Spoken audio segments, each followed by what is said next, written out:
You know, as they say, sacrifice is giving up something of lesser value for something of greater value. Mm. Yes. Even if that greater value is out there in the somewhat distant future, is pretty difficult. It can be difficult to turn down instant gratification. That's incredible discipline. Thank you for that reminder. I'm trying. Um, there's a line that I love in this book, and I especially feel it for writers. I think about a lot of writers who may have self-published and then attract the attention of the majors. And then the hustle can shift a little bit. So you write, the moment you get some support behind you is the moment you have to start grinding even harder because there's more at stake. This is very different from the idea that, oh, well, once I get put on, I can stop selling these books out of the trunk of my car because my publisher has national distribution. Can you talk a little bit more about that, how you came to that idea that actually once you do have a strong partner, you need to go even harder?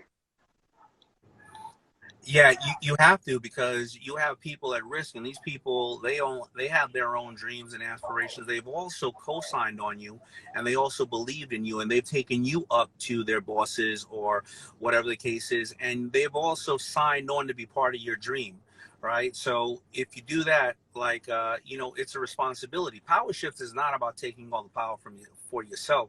Powershift is giving others the power too, to be able to be part of what you're doing, to contribute, to also be acknowledged as being part of what you're doing. You know, everybody here watching us right now, they have their own hopes and their dreams. But if they have a job or they have a company and they got to pick up a box just as fast as somebody else, they will, well, they should do it, because they should know that it's in their best interest to help others who are helping you. You don't want a team, you know, like you want to see, when I like the army movies, when, you know, when the leader of the army is in front with the army. When you lead by that type of example, that's just, you know, I just think that your team will fight, and they will kill for you. Mm-hmm. Man, you're brilliant. I expected this in many ways, but to hear it directly from you is a gift. Thank you for that. Thank you for what you're doing for all of us who are tuned in right now to our Rock and Read author interview series.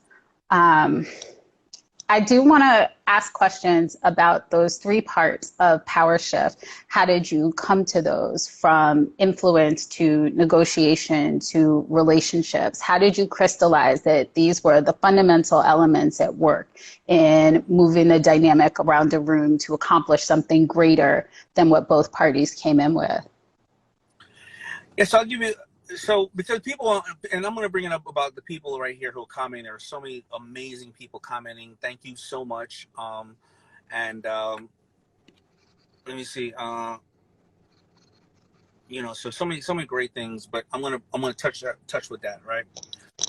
It's not, you know, and I've said this on many interviews. People have been spoiled due to seeing movies and Shark Tank, where they think that you go in and you do a negotiation, and then negotiation happens, and then you just either win or lose at the negotiation. It's so hard and cutthroat like that. When it's not, it's all about three different phases on anything that could be successful. It is, first of all, you have to build influence. And how are you building influence? We can discuss that in 2 minutes. Then you're negotiating for what's in it for the other person on the other side of the table. And then how are you valuing that relationship, right? So a lot of times people will say, well, I'll never meet you in an elevator, or if I do meet you in an elevator, how do I build influence? And I use this all the time. Well, if you talk to me in the elevator and you say, you know, who you are and how you think you could be of value to me, or what am I missing in my life, that in my business, then I would say, okay, no problem. And they'd be like, you know what? And if you ever want to check into me, and I would help work with you, or I would, whatever the case is, I'd advise you. And then I'm going to leave the elevator. I'm going to look on my phone. Right. And where is your influence in my phone? Because I'm going to look you up. Now, a lot of people don't know, when they're commenting here, there's a lot, there are 95% great comments. There are 5% really negative comments in there, because people using this platform as a joke or fun time to have a good time. my staff writes down every one of those people with the negative comments so they get put in a database. So even if I do see you when you email me or something else like that for the ignorant comments, I see you already because you were stupid enough to put some stupid in here. You don't even realize about that, and I let these people keep hitting me back, keep hitting me. Hey man, I want to do something, and I just like to leave them along. I just like to lead them along. So that's how influence can be used for you or against you, right? Then, of course, the negotiation is what's in it for the other side of the table. And it's not always what's in it for the other side of the table. Have you asked the other person what are the obstacles that they're having while you're having this negotiation? How can I make your life a little bit better? Am I asking you the right questions? And then the last one is, of course, how do you tap into that community that you've done business with? Even if you haven't done business with a person because you pitched them, but you haven't done business, you leave a certain resume behind mentally. And how are they going to help share that resume with you? So those are the three concepts of it, and that's why I love to share it with people, because they think it's only very transactional when almost no deal ever happens the first time you meet somebody. Wow. I have one question that definitely came up in the comments, and I think it builds on what you were talking about now, is what is the best advice you feel you could give to folks who are unemployed or underemployed during the pandemic? Well, the reality is of it, how do you go out and get any kind of job you can and simultaneously educate yourself, like to use the Amazon platforms and various other things, but any kind of job. Don't be too good to scrape gum off the streets. I wasn't too good. I used to run BX cable up in abandoned buildings in the Bronx. I would hand out flyers. And as you know, I work at Red Lobster. I work at Church's Fried Chicken. I did whatever I had to do while working on my dream. So how are you doing that? How are you prioritizing what's important in your life? A lot of people will have to get smaller in their homes and things like that, and do some other things. Some people really, though, are going to be running across horrific circumstances where they already were in a bad circumstance, and now they got to go on the front line and work at a grocery store and be where they feel they're in danger. They don't want to bring it home to their family. So again, I just don't want to keep trying to sugarcoat it and stuff like that. What else I was going to say, but also how are you educating yourself and learning how, like we had an Amazon class, or taking up courses on what you like, digital courses, or going on as many of these as you can from people who are in the area that you want to strive to be in. Like you can hear me talk about business, but maybe you need somebody else who's talking about, being a seller on Wayfair and using, different type of property, or somebody like Asian Ginger on here who knows about cosmetics. How are you taking up as many of those courses that you can and preparing yourself? But it's not easy. And even, listen, millionaires and billionaires, they're going through the same thing now. Some of them have tech companies and they're doing great. Some of them have a bunch of apartment buildings in New York City or real estate in New York City, and nobody's paying the rent. Some of them have big retail stores, 50 restaurants, and they're going through the same thing, saying, wow, I don't know if I'm over leveraged in these restaurants. I don't know if I'm going to have to go bankrupt. I'm going to have to fire 300 people. And by the way, a loved one of mine got COVID and passed away. So these are going to be a lot of different harsh realities with people, and it always goes back to right now your why, educating yourself on what you want to do, simultaneously taking care of the bills and your health, and simultaneously trying to grow and educate yourself in where you want to be or you always wanted to be. Man, this is rich. This is really, really, really rich information. I can't agree with you more. Education is key. Reading is fundamental.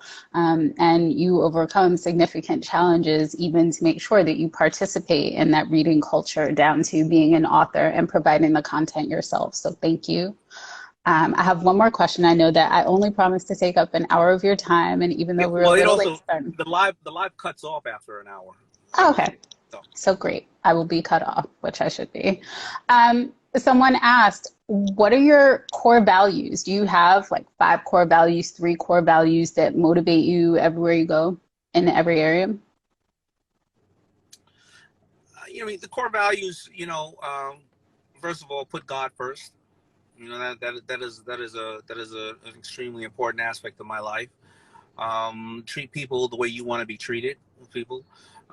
Always do your homework on things. You know, love and cherish and value your family and the loved ones around you, because you don't know how long they're going to be here.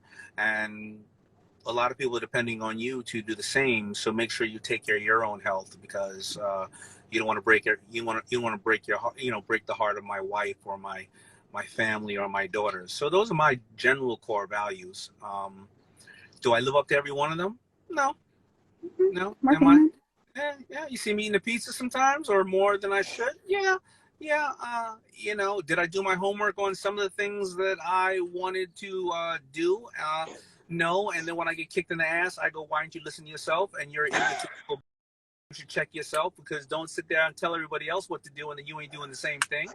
You know, so you know, it's just reality, you know. But again, going back and just, you know, and also talking to people. I keep telling people, you got to talk to people. You know, as being an entrepreneur, mental health is one of the biggest challenges. That's why you see what happened to Anthony Bourdain and Kate Spade, because, you know, as entrepreneurs or leaders of the household, often you can't tell everybody your problems if you're an entrepreneur, because if you have a staff, you're supposed to listen to their problem.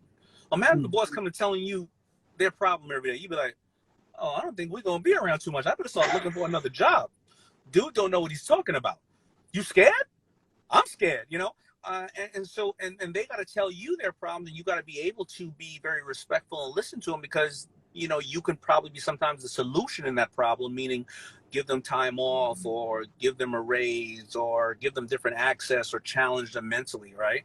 And then your financial stress with your family, you know, you going home and, you know, all of you in it together and the house is over leveraged for your business and vice versa and all that other type of stuff. So mental health is really challenging.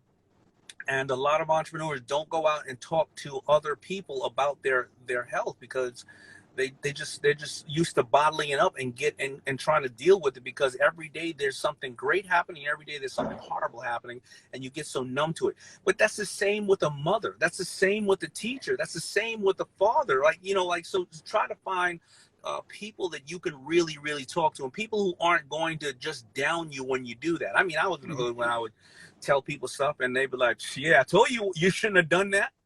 You don't want to hear that. You don't want to hear I shouldn't have done that. If I shouldn't have done that, you know what you should be saying to me? You know, did you get out of it what you expected?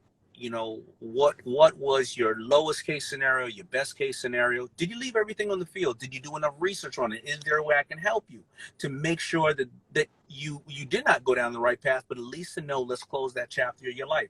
So, you know, talk to people. Bottom line, I don't want to talk too long. Talk to people. It's important. Thank you so much. I'll make the last question something that you actually nodded to in what you were just saying. Is there a question that you really want to answer? Something I haven't asked you, but you know what you feel like is important for everyone to know? No, I don't really think so. I think because we're on, you know, my platform and my, you know, and everybody here, they know me. They've heard this in one rendition or another, hopefully, or maybe if not, then I'll tell them some more. But no, absolutely not. I just want to know one question. When are we going on your platform? As soon as we can figure out this tech. So I will be in touch with you and your team ASAP for that. Thank you so much. Thank you.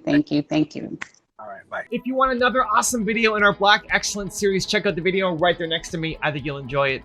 Continue to believe, and I'll see you there.